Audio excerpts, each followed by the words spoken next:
this. The hell's that? You got any on? No.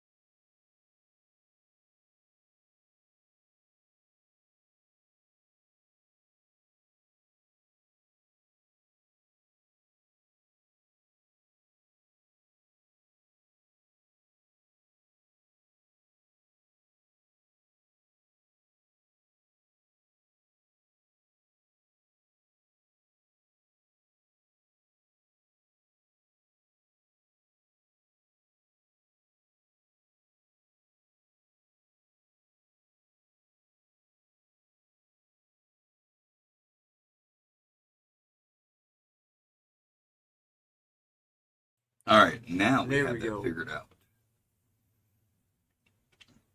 Now we have that figured out. We have everything figured out. We have one viewer there. All right, let's get this party started. Sorry for the late delay. Sometimes the electronics don't want to work with you. So, and here we go. We'll turn this down a little bit. There you go. That's better. All right, AEW was absolutely wild last night. And honestly, it's a miracle that the show even happened.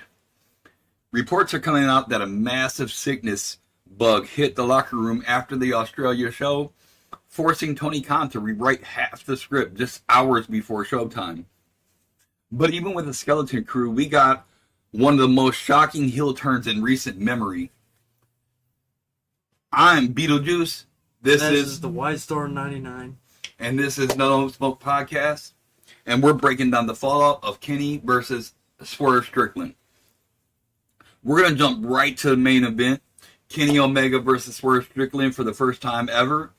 This match was a total 9 out of 10 for me. Man. But the finish has everyone talking. During the climax, Swerve actually pulled referee Aubrey Edwards into a V-trigger. With the refs down, Swerve took things to a level we've never seen from him, or we haven't seen from him in a long time. After hitting the big pressure for the win, Swerve didn't celebrate.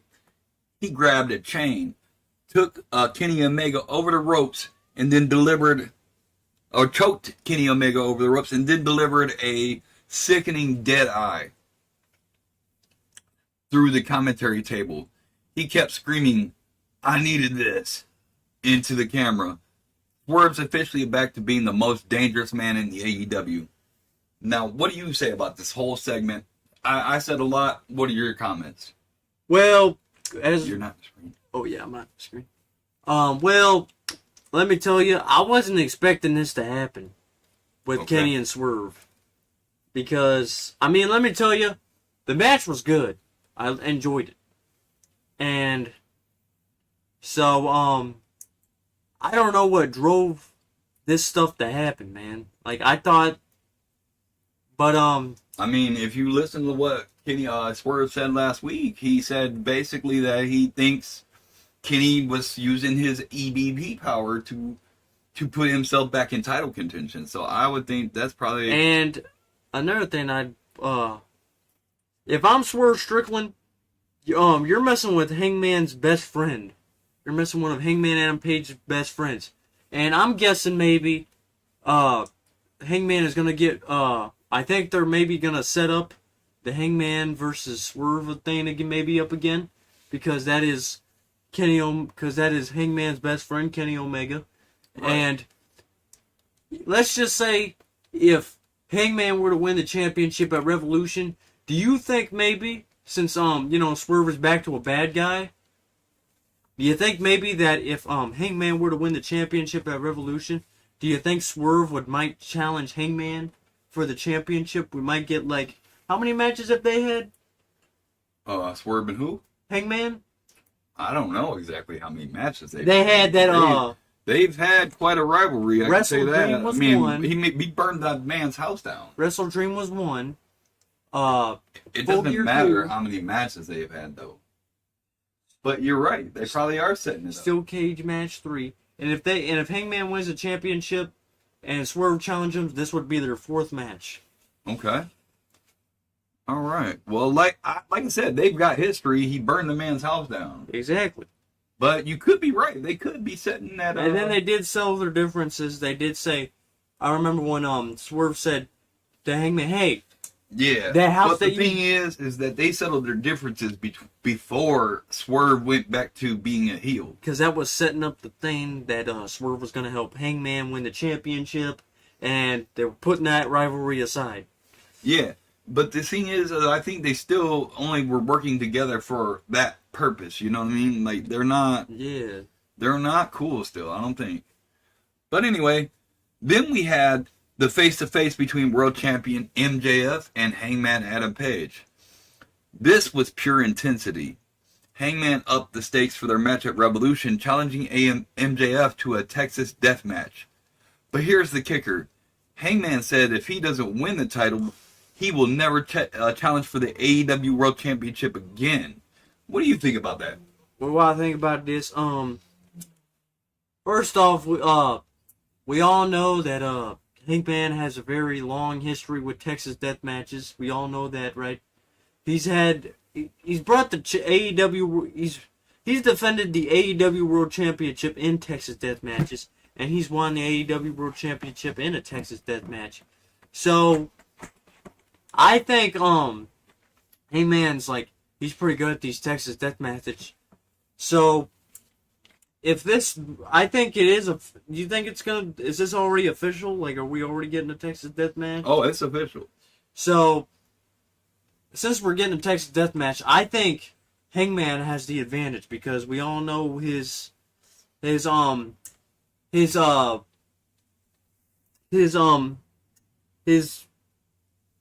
things with Texas death matches. We all know he can be brutal during Texas death matches.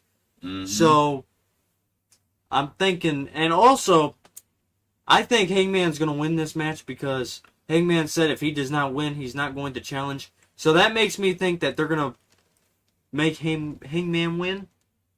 Yep. Well, he's putting his entire main event career on the line to stop MJF. MJF hasn't officially said yes yet. He says he needs a week to think, but we all know where this is going. Exactly. It's going to happen. And I think, personally, I'm agreeing with you. If Hangman is saying he'll never challenge for the title again, I think that means he's definitely going to win the match for sure. Because, let me tell you something. When they say they're never going to challenge for the championship again, that means they're going to win it.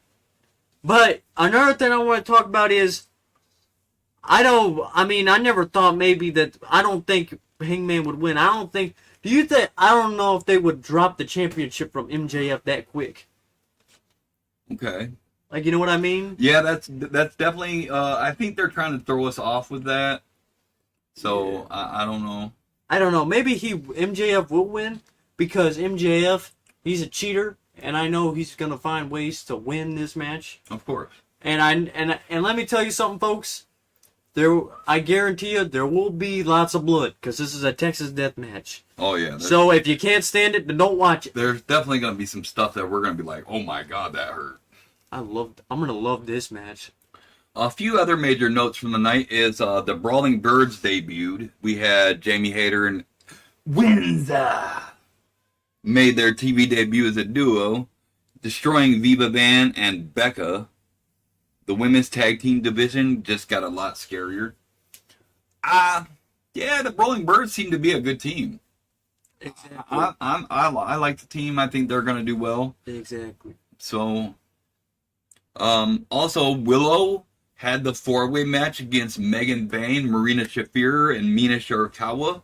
The spot of the night was Megan Bayne powerbombing Shafir into the timekeeper's table. I loved that spot. What did you think about that spot? I really loved it. Yeah, I do too, because I missed the days where they actually brought out the ring bell and hit people with the ring bell. They should do more of that nowadays. They did that on Or what about the one time where the one guy was sitting there ringing the bell and he's like, he's out of here. I remember, you want to know something funny? I remember back then Pac used to use the ring bell hammer and hit people with it. You remember that? Well, you know who's using the ring bell hammer now is, well, that's on a different show. So. Yeah. A show that must not be speaked of, people, on this channel. And then we had the Young Bucks versus FTR. And this is the spot we talked about earlier. The Bucks super kicked Big Stoke. Watch he out. ain't got no hose. Watch it. And or should I say, he's short, he's bald, and he gets no hose.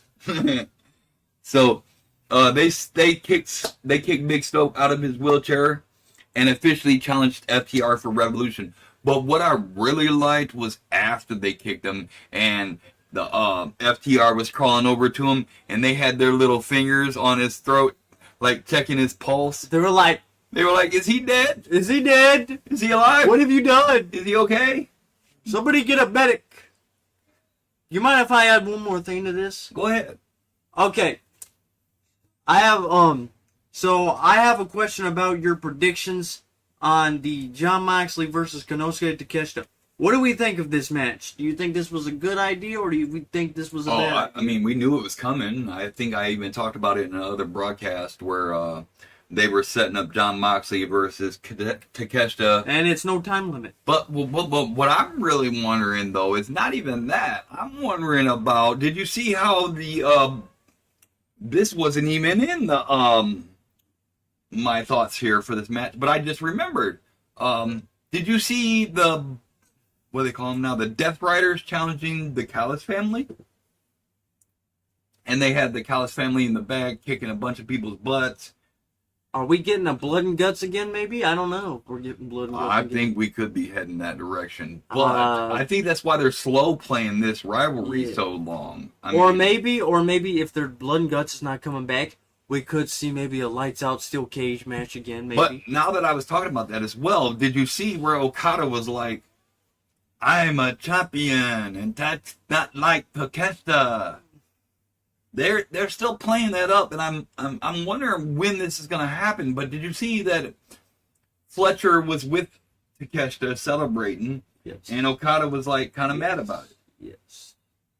So they're definitely cooking up something there. It's going to be very, very interesting. You know what? You want to know something?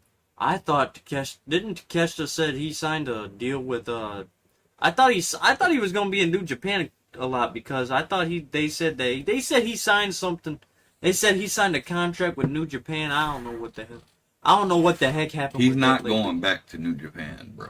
If he does anything for New Japan, it's just gonna be to show up for some events or whatever. But he's not going back. Well, he ain't going back to New Japan. So last night we got another video about Will Ospreay. Mm-hmm. We all know he's going to be coming back soon. It's I forgot about that too. Will Ospreay is going to be coming back. I forgot about that whole big net. And in the video, he said he's coming back better than ever. And like we said, we still don't know when he's coming back. His return is still unconfirmed. We don't know. He could come back at Revolution. To be honest, I think he's going to come back at All In. I think that's the major hint because I don't think his neck is fully healed up, maybe. I don't know. He could be I think he's still maybe doing therapy, maybe? Maybe. I don't know, but if you guys have anything you want to say in the comments, go ahead. Yeah, I mean, and we want to hear your ideas. And before we get to the end of the show, we forgot to say, if you like this content, please like, subscribe, and share with all of your friends. It helps the channel. It helps other people see this content. It helps support us. We like doing this, and we want to do this for more people. So please hit that like, smash that subscribe button. It does us a great deal of help. Now, for the closing, for a show that was rewritten at the last minute due to illness, AEW delivered Swerve is a monster. Again, Hangman is desperate, and the road to Revolution is looking incredible. But what did you think of that post-match attack on Omega? Here's what I didn't understand. Let me know what y'all think in the comments, too. I'm still trying to figure out why Swerve, what did he mean by, he said, I needed it. I need that. I need that. I didn't understand what that meant, man. Well, that gets to what I was going to say next. Was it too much or exactly what Swerve needed? And apparently it's exactly what Swerve needed. I couldn't, what did he need? Apparently he needed to take out Kenny. Maybe that's his, and then I guess maybe he's taking his path. But, let me tell you, I think making Swerve a bad guy again, I think maybe it's a good idea.